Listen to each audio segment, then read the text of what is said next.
presentation is Language of Cyberbullying. We're going to be looking at, should parents be morally responsible for the actions of their children? And in today's society, with our increased use of social media, you can see that there's a big, this is a big problem in our society. We've had a lot of cyberbullying within our own school within the past few weeks. And this is a very serious question to look at as we try to handle our responsibilities in assigning responsibility for the people who are cyberbullying. So this is what cyberbullying is. And our main question is going to be, to what extent can we assign the moral responsibility to the parents of cyberbullies in cases of cyberbullying among youth? So in this presentation, we're going to be looking at cyberbullying related to youth victims, so that's going to be anyone under the age of 18. And we're looking at cyberbullying where there's severe harm that has occurred to the victim, either physical or mentally, and the moral responsibility of the parents of the cyberbulliers, and whether or not they are responsible. Jamie Kaiser, please come to the front office. So the things we won't be focusing on is incitement of violence. So if the person being bullied acts out or lashes out in some violent way, the criminal or legal responsibility, and in cases where the parents are directly helping their child cyberbullying another person, which has happened.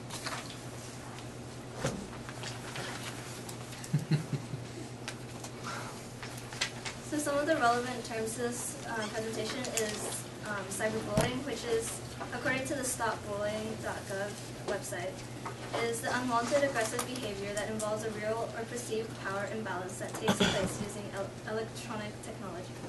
And there are several types of cyberbullying, including cyberstalking, flaming, and masquerading or impersonating.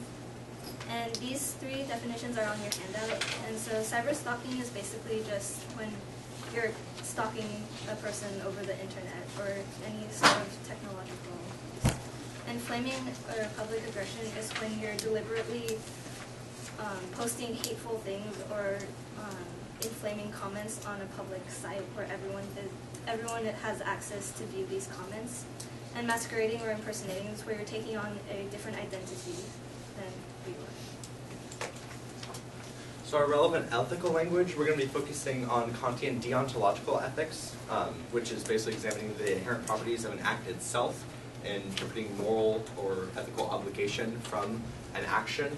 So again, Kantian framework, and an important word to note, Kantian categorical imperative is basically the phenomenon that a duty is a good duty when it can be universalized and universally applicable. And so the news clip that we're going to be showing you is a CNN report between a reporter and Mark O'Mara, who was kind of on the forefront of this movement to incriminate the parents of cyberbullies. Mark O'Mara has proposed a certain amount of legislation relating to cyberbullying policies that he will describe.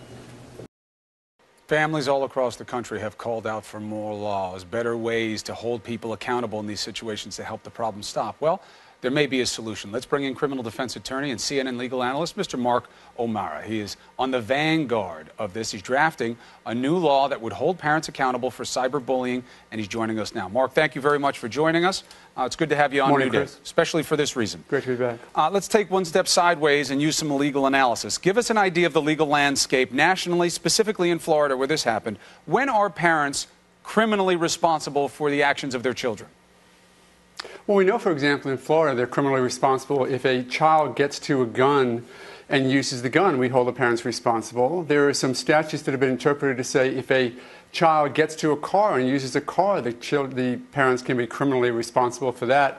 And it's other ways where we look to the parents for the acts of the children. In this case, I think there's a good reason to.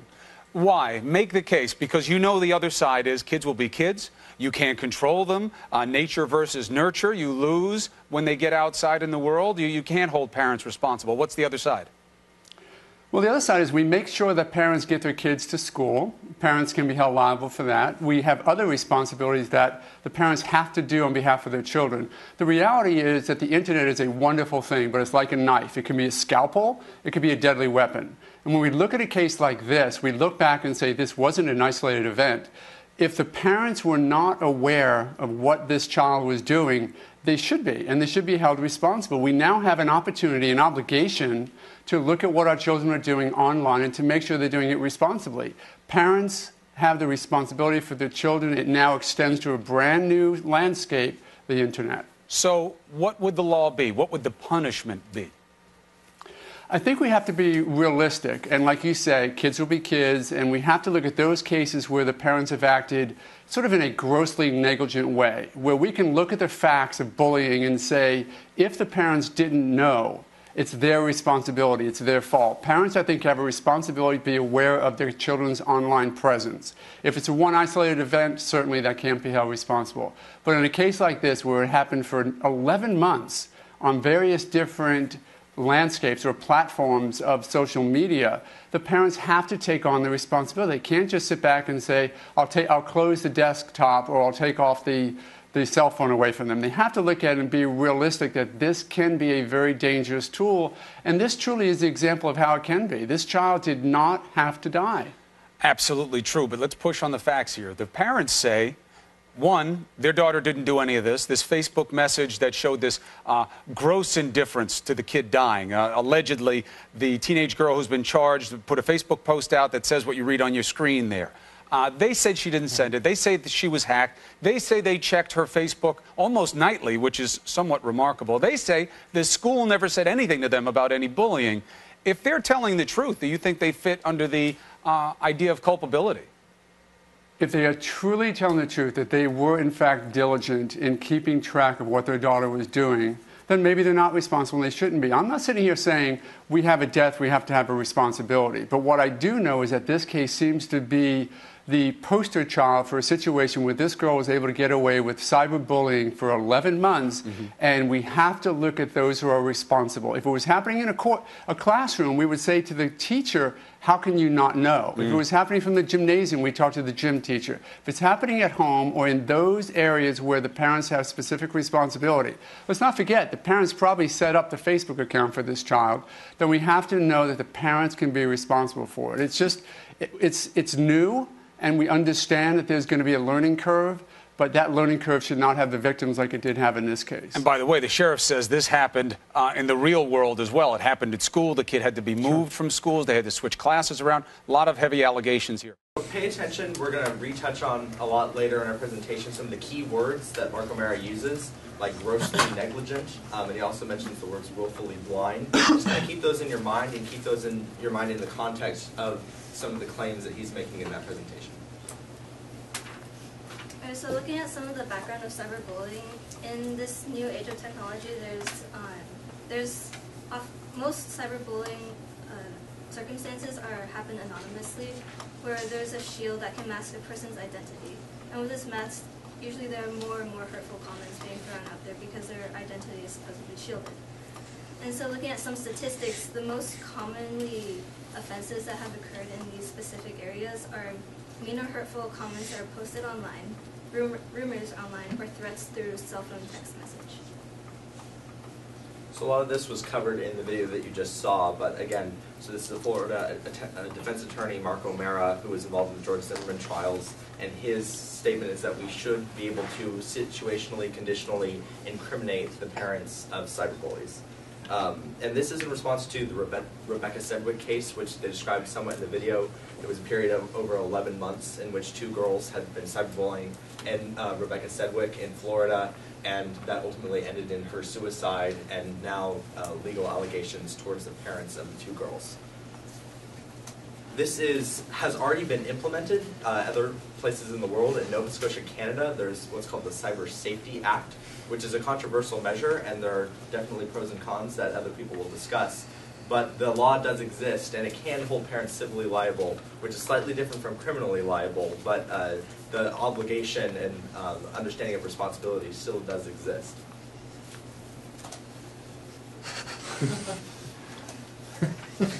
So there are 2 main ideas when looking at this claim that Mark O'Mara is making, and the first one is that the parents are going to be held responsible. And the people who are mostly behind this are mostly parents who have kids that have been bullied and who have been directly affected by this. And the other side is parents who are not going to be responsible because of the vastness of a children's life. You can't control every aspect. And on our mind map, you're going to be able to follow that if you want to go any further. Yeah, we have on the back of your handout on the opposite side of the definitions, we have a list of the entire argument map for basically everything that's said in that video you just watched and several other claims related to this topic. We're going to touch on some of the key arguments, but we're not going to get into all of the nitty-gritty. So feel free to look at that and to follow along if that aids your understanding. Okay, so for the belief formation that the parents are responsible for a kid who has cyberbullied someone, first we start with the fact that the parents facilitate, directly or indirectly, actions of the children. They've been raising the child. They give the children the means to access technology. So based on that, the value is that parents have the responsibility for regulating those actions, whether any of the actions, either on the internet or even at school.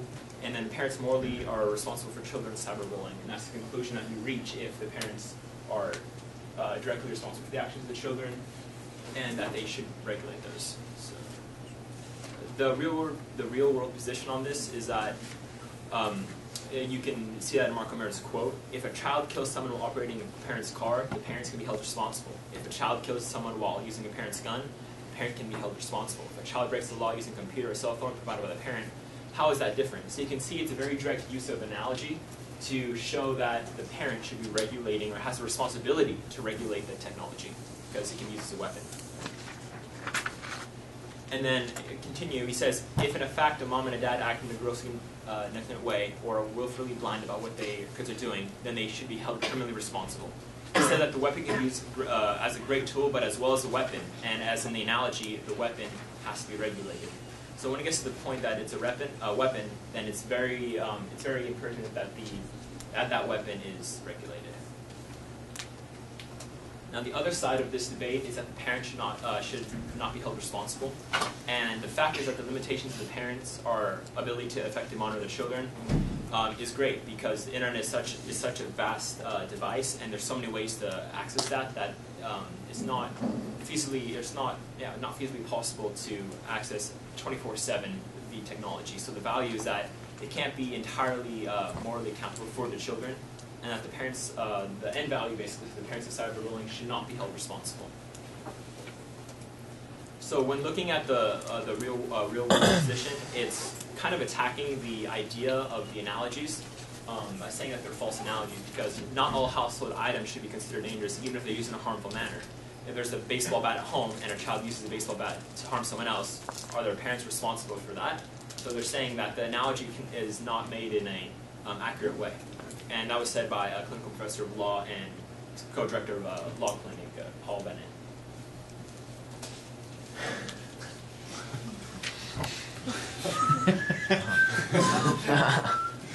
So going into the real world part of the debate, we have the question that comes up: does any degree of parent negligence relating to the prevention of cyberbullying imply the moral responsibility of that parent?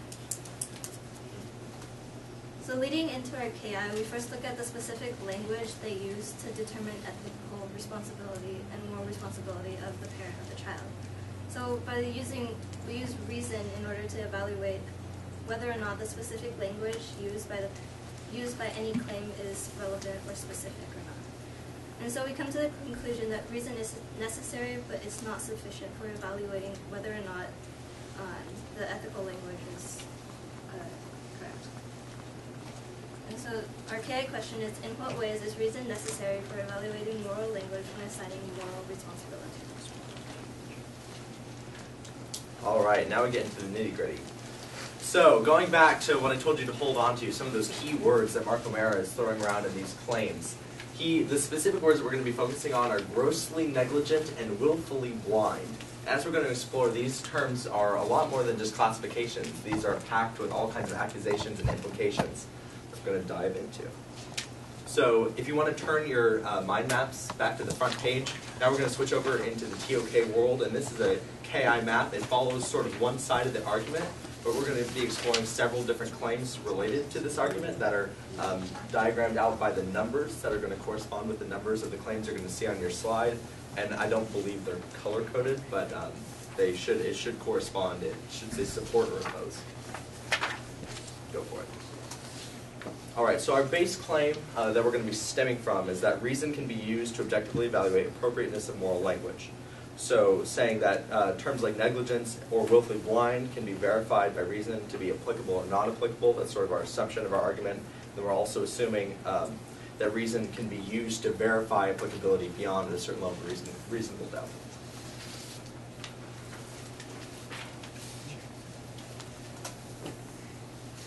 So examining the term willful blindness. Willfully blind implies basically that the parent is purposely not looking at the child's actions. They're slightly aware that the child is doing perhaps something wrong, but they're choosing specifically not to look at that. They're choosing not to accept that their child might possibly be cyberbullying another person. And so blindness has a negative, emotionally laden connotation that obviously that the parent is purposely not looking at the actions of the child. Sorry. So willful blindness is more of an accusatory term than a classification. And hold on to those concepts of accusation versus classification. Those are going to be coming up a couple more times. So a counterclaim to this phenomenon would be based on early Wittgenstein's picture theory, which essentially states that a term should be feasibly used if it accurately pictures the way that something exists in reality. So when we're referring to the concept of willful blindness, Mark O'Mara makes the argument that although willful blindness is an emotionally laden term, it does accurately picture the way that parents do sort of condone the behavior of their children. An example that Nick and I discussed was our little brothers or siblings, or even our children later on in life. We defend their status as sort of good people almost inherently before we know any sort of facts or evidence as to what they've actually done. And to imagine if your sibling was suddenly tried in a court of law, you would defend that sibling until beyond reasonable certainty of their guilt, simply because of your inherent sort of parental or brotherly connection to that person. So based on this, the Wittgenstein's picture theory would argue that willful blindness does accurately capture the meaning of the phenomenon that's being discussed. And then an assumption with that would then be that the willful blindness of parents that we discussed is something that exists in multiple cultures. I think the idea of that parental duty to or connection to your children, we definitely experience that in Western culture, but the prevalence of that in other cultures, we did not discuss in this scope. And then a rebuttal to this to go along with the initial claim that you can see on your mind map would then be later Wittgenstein's language game theory argument, which basically suggests that a term should be verified as its meaning based on what it's actually used for. And with this, the claim essentially goes that the term willful blindness is far too ambiguous to be reasonably used in the argument that Mark O'Mara is making, specifically to relate that back to our main question. The term willful blindness has a far range of associated guilt complexes, which we're going to discuss also with the term negligence. Moving on to discussing the term negligence. So obviously that implies the failure of a parent to comply with the responsibility of watching over their child. So this is also an accusatory term, which is emotionally related, that the parent is neglecting their responsibilities and constantly watching their child's actions. So it also implies the ability to comply with the stated duty, which is not always true in the case of many parents. In the generation gap between parents and children, it is very difficult for parents nowadays to always be able to track their child's actions on technology. For example, like my parents, my mom has no idea how to use a computer really. So obviously, in my case, she would not be able to really go on and track my internet use. And so the assumption is that moral responsibility implies the free will to act in or out of compliance with our duty. So now, the counterclaim to this is that emotionally laden language can be useful in directing the blame, or it can be useful for directing the moral responsibility, and that it can be applicable even when necessary when discussing ethical evaluation, say in terms of a debt. You can't take the emotion out of depth and just look at it by reasoning. You have to use, well, the counterclaim says that you have to use that emotional language to be able to direct that moral responsibility. And the assumption in this is that the ethical dilemmas cannot be completely objectively evaluated. Going back to the siblings, you always have that emotionally laden language that you use to defend your point. So it still has use within this argument. There's a certain relation to the argument of chemical warfare, the idea that there are certain crimes that simply transcend our ability to apply logic and just reason, that at a certain level of violence or brutality or sacrifice of a child's life, we have to apply concepts that do invest in our emotional intelligence, our ability to draw knowledge from emotion, as opposed to mere reason. All right, and then another rebuttal, again, talking about the ambiguity of terminology. So here's an example to talk about sort of the scope of some of the language that Mark O'Mara is using. So here's a hypothetical. Is the negligence of a parent who leaves their toddler in a parking lot unattended the same as the negligence of a parent who forgets to check their child's online activity? And what this is trying to show is that terms like negligence aren't classifications as much as accusations. We have a wide variety of phenomena that we attribute to this concept of negligent behavior, but the specifics of what exactly is negligence are not only not defined by Mark O'Mara, but can't necessarily reasonably be defined in their use because they're widely used to describe a variety of behavior. So under Wittgenstein's concept of the language game, Wittgenstein would argue against Mark O'Mara, saying that his language is not appropriate because it's not specific enough to his claim. All right, and then this is then our final claim, would be that reason is ineffective without the context of the debate. So this is similar to the counterclaim that you heard before, essentially saying that there are more factors than just reason in trying to determine the answer to some of these questions, especially these ethical questions dealing with children and the death of children. Essentially, this is based on a claim by Mark O'Mara and several others that to really understand what is going on in situations of cyberbullying and parental responsibility, we have to get to know the parents. I have to see how that parent would actually be with their kids. And there's this assumption that somehow by perceiving the way that parent was interacting with their child, that we could somehow gain more knowledge into the true nature of the virtues of that person, which would yield us more knowledge in our ethical decision. The counterclaim to Ryan's argument of we must look at the parents' role with the children and how they interact with them. The counterclaim is that intent is not necessarily always going to be applicable to this situation.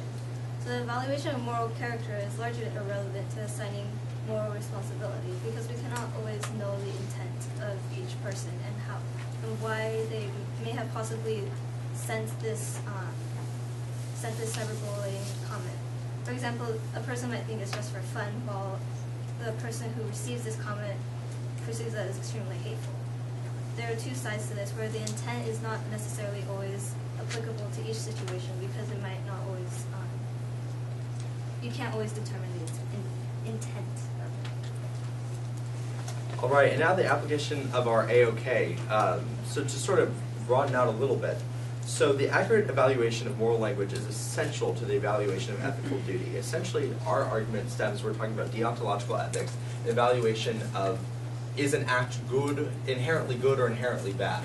In order to make some of these classifications about what acts ought we to do or ought we not to do, we have to understand some basic principles of what exactly are the inherent properties of an act. And the base claim that we're going to make, applying our commentary about language to deontological ethics, is that specific language that's emotionally laden and non-specific to a particular claim isn't a classification that aids our ethical understanding, but rather an accusation in and of itself. So Mark O'Mara's claims aren't actually ethical deductions based on rationality, but rather simply accusatory terms that have been later referred to cyclically in order to come to ethical conclusions, which is sort of a distinction, again, between ethical accusations and ethical conclusions or claims that we're going to bring up in several of our implications. So this leads us to the heart of the TOK heart of the debate. How does reason aid our ability to evaluate that moral language, to differentiate between that claim or that accusation? So the KI question is, in what ways is reason necessary for evaluating that moral language we just discussed, when assigning that moral responsibility. So it is very important to distinguish between the accusation and the claim, because the accusation can lead to the cyclical reasoning. Which leads right into our KI conclusion, which is that reason allows us to objectively evaluate applicability of moral language and thus effectively distinguish ethical claims from inflammatory accusations. Which ties right back into the implication, which would be our main question and answer. Although Mark O'Mara's claim may have a certain degree of validity, the inflammatory language used relies on cyclical reasoning to make ethical judgment. Without further rational justification, O'Mara's claims about parental responsibility for cyberbullying are not universally applicable as ethical duties. But at the same time, you can have often perspective of this, that the emotional language, like I talked to before, can be appropriate for this when it's consciously controlled and when it's applied to the situation in a responsible way. Thus, the moral language can be emotionally laden if it's intentionally used to emphasize the non-rational realities of a situation. So one could argue that the suicide of a child, which is probably the most extreme result of cyberbullying, is an exception to the bounds of that rationality, and in that case must be discussed in terms of emotion and accusation.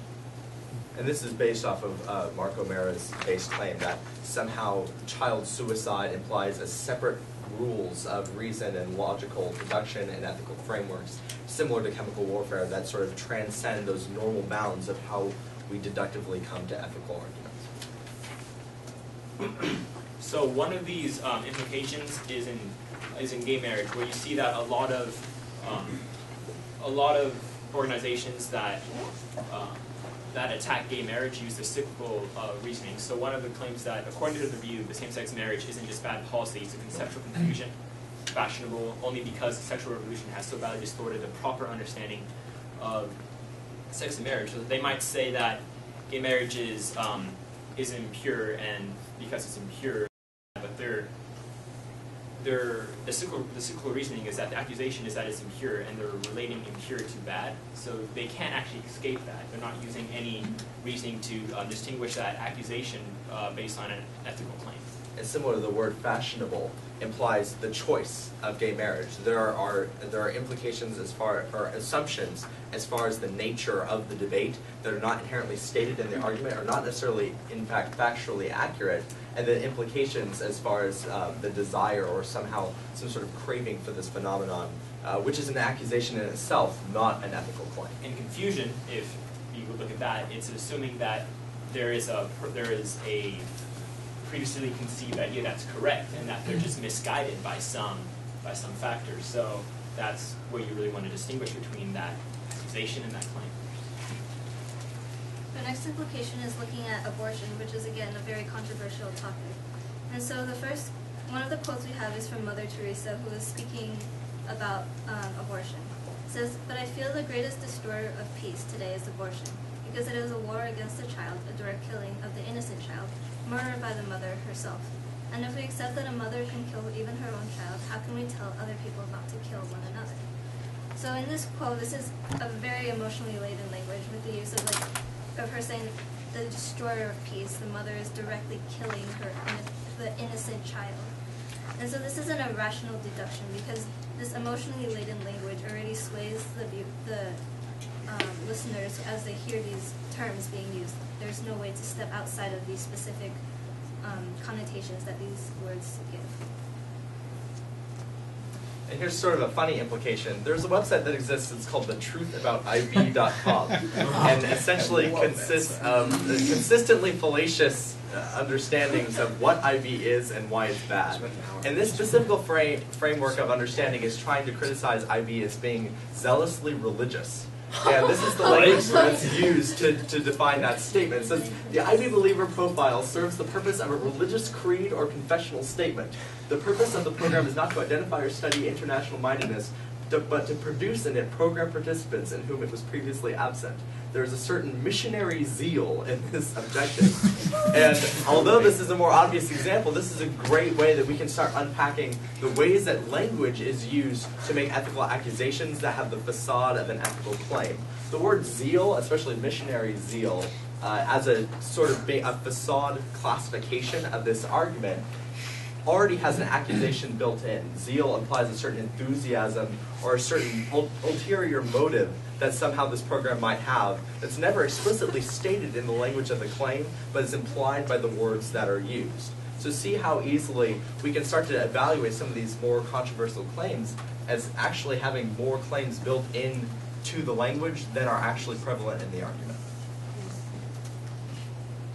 Okay, so my notice perspective is one that's commonly, that was kind of commonly adopted by our group, is that when looking at the language of an information, it's important to distinguish between the claims and those the accusatory marks. So my main question response is that I feel like the parent should not be responsible for the actions of the children on the internet, because it's based on those false analogies where if you're talking about a kid driving a car and then accidentally killing someone in the car's parents, it's not exactly the same as having someone cyberbullying someone else on the internet, because it's such a vast technology, and there's no way to have complete control. So while I see the validity part of the validity in his emotional appeal to want to solve this horrible crime, there's also the fact that there has to be other reasonable measures taken, and it just can't be all that blame cannot be put on the parents.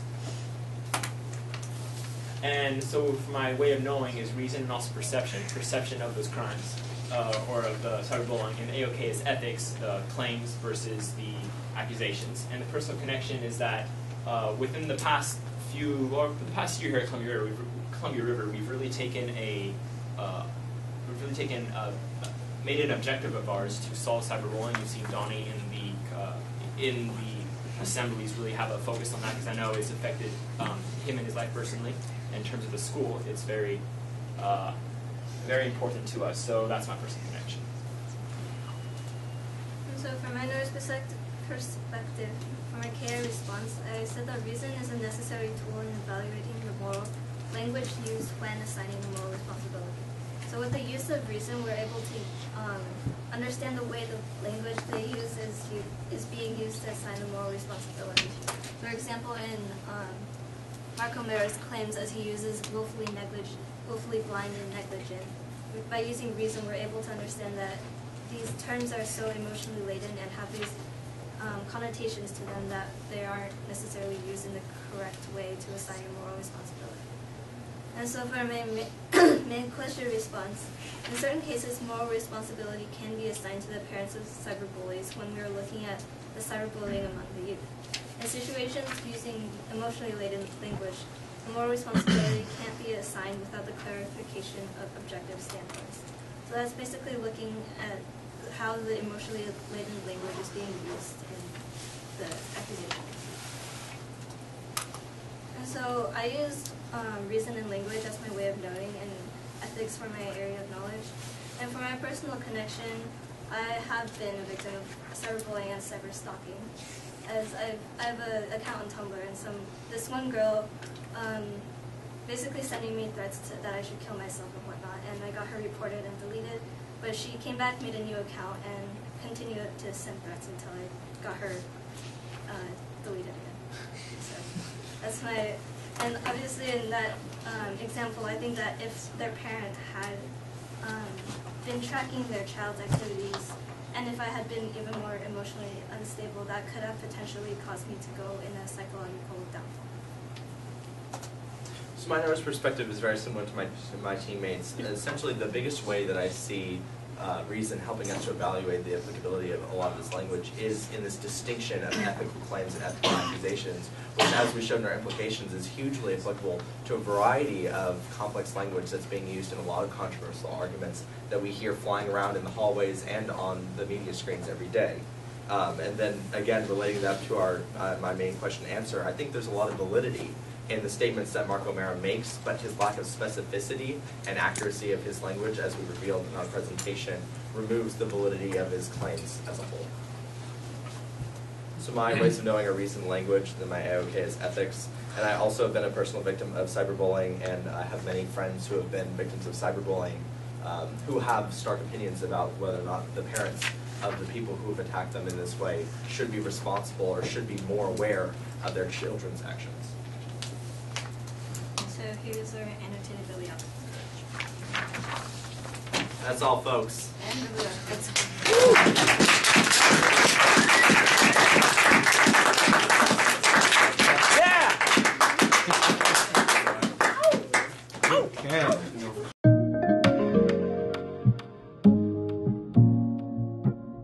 So let's get some questions from the audience.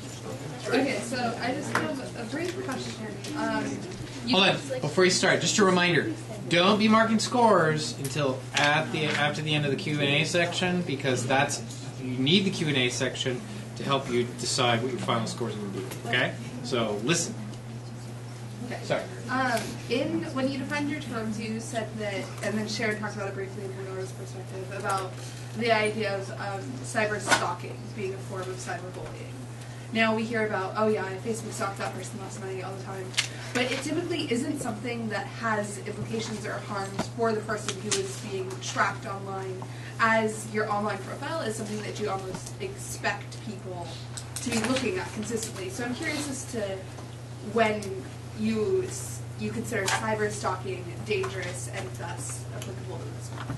Well, basically relevant to my personal connection. In the terms of cyber stalking, it's when the point comes to when they start harassing you, when they start sending you specific messages or whatnot.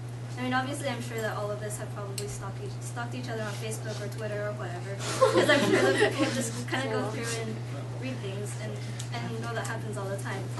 But when they're deliberately sending out a specifically harmful message that can be considered as cyberbullying, that's when the harm of it comes in, and that's when it's considered a type of cyberbullying. Another is the abuse of information, when somebody's using that access to gain personal details about someone's life and their connections with other people in order to then later make a different type of cyberbullying attack. And there's also, if you take that info from online and use that in real life to attack them, that's almost a combination, which is still cyberbullying. You're using that info from the online and the information that they trust to put up there, but using that information to harass them in real life and online. So it's very interconnected, the use of technology and in real life for the bullying. So I think what Sharon's point was great, and also they can be interconnected between technology and just the material world. So Sharon mentioned that the majority of cyberbullying is actually becoming anonymous, presumably through things like Ask.fm. That's the one I know of. But what effects do you guys think this anonymity is going to have on the role of a parent? Because how would we implicate a person? How will a parent find out? There's actually a lot of measures being taken right now. The British Prime Minister just announced they want to ban Ask.fm in the UK. And this is actually a big thing that's going on right now. It's interesting and very well applies to this school. And there's a lot of technology that's being developed right now, sort of a response to cyberbullying, about how do we track IP addresses and other ways of information so that we can actually source base out who are the kids sort of behind these attacks. Like Sharon's example, the person on the Tumblr account, Facebook, Tumblr, Twitter, all of those sites now have anti-cyberbullying measures where they can actually trace back anonymous messages to find out where these people are accessing computers from. And a lot of that is in response to especially world leaders like the British Prime Minister asking, what do we do in this sort of responsibility, in this sort of situation? And as far as parental involvement goes, there's a certain, and there's a debate about that in the Rebecca Sedgwick case as far as the school or a government body notifying them of what was going on. But we may see in our generation suddenly authoritative figures like schools and our governments actually informing parents of the behaviors of their children. Not necessarily forcing them to act on those behaviors, but saying, hey, look, your child has had 14 accounts of anonymous cyberbullying over Ask.fm. And that information may be available to parents very, very soon, especially in the UK, but maybe also in the US. So in regards to your KI question, it refers to evaluating moral language. What exactly is moral language and how does one evaluate it? Moral language here is sort of a broad term. We're referring specifically just to the language of ethical claims. Okay. So it's by evaluating, we're saying, is it appropriate to the context of the claim? So if I use the term willful blindness to talk about a parent and their role in a child's cyberbullying and the responsibility of monitoring their online behavior, does that term apply to the language of the ethical claim as a whole? And then the moral language would then be the ethical language that we're using to deduce our ethical judgment. So does that make sense? He's applying the deontological, basically looking at it as the act itself and not the end result, which would be teleological. Teleological, yeah. sorry, reason. You're evaluating how reason is necessary to make that determination. Yes. Okay.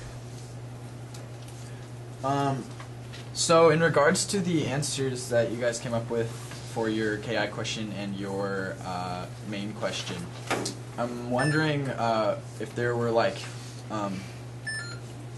Oh, it's doing that because it's not plugged in somehow. So if you look at the cord behind it, if it's properly plugged in. Another reason is because of the power cord over there underneath Quinn accidentally gets stepped on or kicked or something and it goes out. Is it charging now? Yes. Okay, thank you. Can you repeat your question? Yeah, sorry, I'll repeat. So in regards to the answers that you guys came up with for your KI and your main question, when you were evaluating the different claims and sort of ideas from each factions, I was wondering which strengths and weaknesses you guys thought were most prominent in influencing your guys' decisions and conclusions. So essentially, kind of the core of our claims are the strengths and the weaknesses. We made an assumption, and if you want to flip back to our KI, how we came to our KI. So we initially had set on a presentation of determining is reason necessary for evaluating language and ethical claims. And we determined as a group that it was fairly obvious that reason was necessary for evaluating ethical language, but not necessarily sufficient for doing so. So we assumed sort of that language had a certain level of, alleged strength of knowing, but it wasn't completely sufficient for that knowledge. And then in our case claims, what we're doing by evaluating each one of these ways in which reason can help us to evaluate moral language is each one of those claims is sort of a strength of reason as a way of knowing, and each counterclaim is is pointing out a weakness. Right. Okay. And reason as a way of knowing as it applies to our KI and the main question. Okay. Alright, so, and you're saying that reason is necessary in this knowledge, but one thing I see that kind of seems to be a problem is, especially with when you say the it's negligence, is at what point does negligence really become just incompetence? I mean, you can say that if they're checking it every day, then they're probably just, the kids are getting around it, and if they're never checking it, it's incompetent. But what if they only check it every 3 days or every week, and it's just, where do you draw that line? And it seems to me that there comes a point, especially in these sort of borderline cases, well, I mean, is there a way you can argue that you do not, that in borderline cases like this, there is a way to use reason to use reason to find this answer, or an answer that you really, once you get into this gray area, that you can only use emotion to really answer? I think we do agree with that, and I think that's why we did this exploration, is there are obvious ends to either spectrum, but Mark O'Mara's claim encompasses the entire spectrum. Negligence refers to not just the person who checks every 3 days, or every 3 years, or every 3 seconds. The word negligence applies to all of those. And unfortunately, Mark O'Mara's lack of specificity is sort of what we're targeting in this presentation. We're focusing, it's almost a plea in a sense, it's a call to action to say maybe we ought to be more specific and more objective in our ethical language if we want to make better ethical judgments about these sort of phenomena. Does that answer your question? Yeah, but I don't see how he's saying negligence is covering all these cases, because negligence, I mean, if you are watching, say you're watching your kid or something, and just something happens that you could absolutely not control, that was either your kid just getting around everything you could possibly do, at that point it's no longer negligence. And the same can be said for the cyberbullying. So at what point does this claim really say that it becomes negligence? I think it's the lack of what it says that is more what we're talking about. Those specific kinds of specifications are necessary in Mark O'Mara's claims to increase their validity. And all those specifications can be used when applying criminal justice, but we said that we're not looking at the criminal aspect of this at this point. We're seeing how we can assign a responsibility. Do you think that the conclusions that you reached, as you know, perspectives on this, would have been any different had you come from a significantly different background? I mean, the fact that you're American teenagers of the ilk that you are, does that have a huge influence on the conclusions that you reached? Or would you, if you had grown up in Bangladesh or some other place and had been exposed to cyberbullying, would you Does that perspective difference matter at all here? We discussed that there are some cultures where the emotional laden language that Ryan and I talked about the siblings, where we want to defend them to the end of the earth, right? In some cultures and in some societies, that isn't inherently there. Where the fact is, they want to have the opportunity to prove the child wrong, to either to better them or just to improve the family. To improve the relationship, which is completely different than the U.S., where we want to defend them, where other cultures you want to actually punish them before automatically assuming that they're innocent. Like in an honor-based culture. Sharon was going to jump. I was going to say, I also think that in different cultures where maybe internet isn't such easy access, cyberbullying in the U.S. is fairly common now. But maybe in like other places where internet isn't necessarily as such an easy access, cyberbullying could be possibly taken as an even bigger issue because it's not such a common occurrence, and so I think that in itself would have changed my. I think also just our position in time. It's interesting to reflect on this. I was speaking to my grandmother about this issue, and she laughed. She was confused with the concept of cyberbullying because she thought that. She was thinking about like DOS Apple computers, like the original Apple computers that had a screen like this. And the idea of someone bullying someone over a computer, it almost seemed like holding up a calculator screen to her. Like she couldn't understand how that could ever affect someone emotionally. And yet, as children of the internet generation, we are inherently tied to our technology. Yeah, that video, get off your phone. There's everyone in our society right now is linked to the internet and linked to technology, and because of that, technology has a certain emotional connection to us as American teenagers in this time period. In 10 years, even a couple years, that may radically change for the worse, for the better. It's hard to say. Our perspective is truly limited by where we are in space and time. And the interesting thing is that the lawmakers at this point and the people who are being affected are born in two different generations. Where we're born, we can't imagine life without technology, while the other generation making these laws can't. And I think that makes a big difference because while some of the kids have become accustomed to it, the adults can see the very harmful effects cyberbullying has had. We're out of time, folks. Let's give these guys